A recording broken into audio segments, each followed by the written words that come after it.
Ça y est, le programme du Rassemblement national est tombé. Par conséquent, essayons de décrypter ce qu'il prévoit pour l'immobilier. Pour ne rien vous cacher, j'ai été assez surpris parce que si l'on parle de politique du logement ou de politique immobilière clairement énoncée, il n'y a rien de particulier dans le programme du Rassemblement national. Au Nouveau Front Populaire, on avait un programme qui était très axé locataire, mais un programme quand même, alors que là, nous n'avons strictement rien. Emmanuel Macron et son parti Renaissance avaient également proposé certaines mesures de manière claire sur un paragraphe qui était dédié au logement, et là, pour le Rassemblement national, ce n'est malheureusement pas le cas.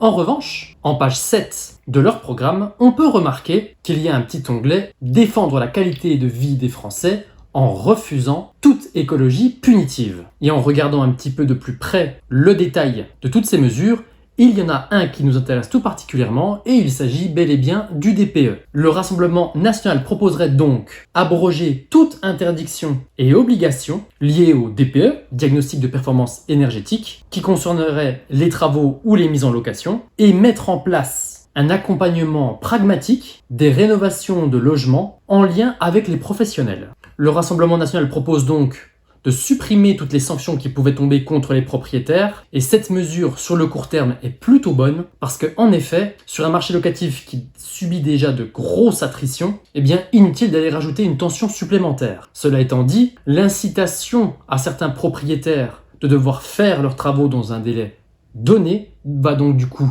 tomber, et on sait également qu'on a des propriétaires qui abusent un petit peu de cette situation, et donc là, ils ne se feraient plus retoquer par le DPE.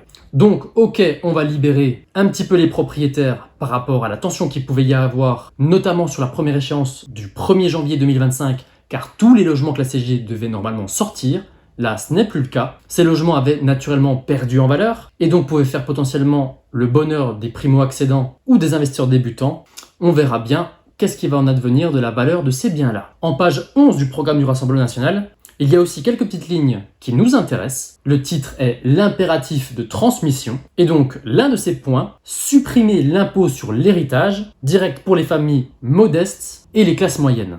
Encore faut-il que l'on définisse correctement ce qu'elle est une classe moyenne et quelles sont les familles modestes. En l'état actuel des choses, il y a de vraies manières d'optimiser sa fiscalité lors de la donation ou lors des successions. Et bien là, il n'y aurait plus à se creuser la tête ou à dépenser de l'argent chez un notaire ou chez un avocat fiscaliste pour se faire accompagner lors de sa succession. Là, ce serait donc du coup de fait. Cela étant dit, il y a quand même un petit point qu'il faut soulever. Il semblerait que cette mesure soit capée puisqu'elle ne concernerait pas tout le monde. Les plus riches, eux, ne seraient pas concernés par cette mesure. Et enfin, le troisième point que j'ai retrouvé dans le programme du Rassemblement national en ce qui concerne l'immobilier, eh bien, il s'agirait de remplacer l'impôt sur la fortune immobilière, l'IFI, qui a été instauré par Emmanuel Macron et qui remplaçait l'ISF, IFI donc, qui entrave la conservation et la transmission des patrimoines et épargnes de tout effort contributif, les fortunes exclusivement immobilières, par un impôt sur la fortune financière. Donc ceux qui seraient redevables de l'IFI resteraient, je pense, quand même fiscalisés,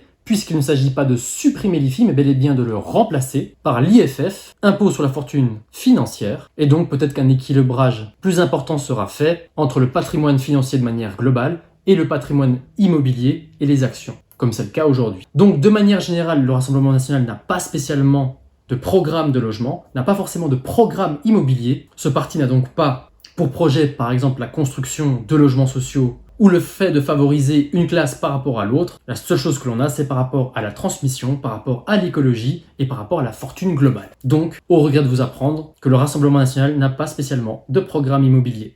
Voilà pour la présentation des 3 programmes. Je vous mets le lien des 2 autres vidéos si vous ne les aviez pas vues sur le Nouveau Front Populaire et sur le parti Renaissance. Encore une fois, je ne dis pas qu'un parti est mieux que l'autre, qu'un programme est mieux que l'autre. Encore une fois, vous faites votre choix, chacun sa sensibilité. Mais en tout cas, pour moi, on a fait le tour des différents partis politiques. Et croyez-moi, je ne regarde pas forcément ce qu'ils disent. Je m'intéresse beaucoup plus à ce qu'ils font. Pour tous ceux qui veulent me rejoindre, il y a un lien en description pour un petit groupe WhatsApp que j'ai ouvert il y a à peu près une semaine. N'hésitez pas à nous rejoindre si vous désirez en savoir plus sur le monde de l'immobilier, à savoir l'acquisition de votre résidence principale, l'investissement locatif ou encore la vente d'un bien immobilier. Merci de m'avoir suivi jusqu'ici et je vous dis à très vite pour de nouvelles vidéos.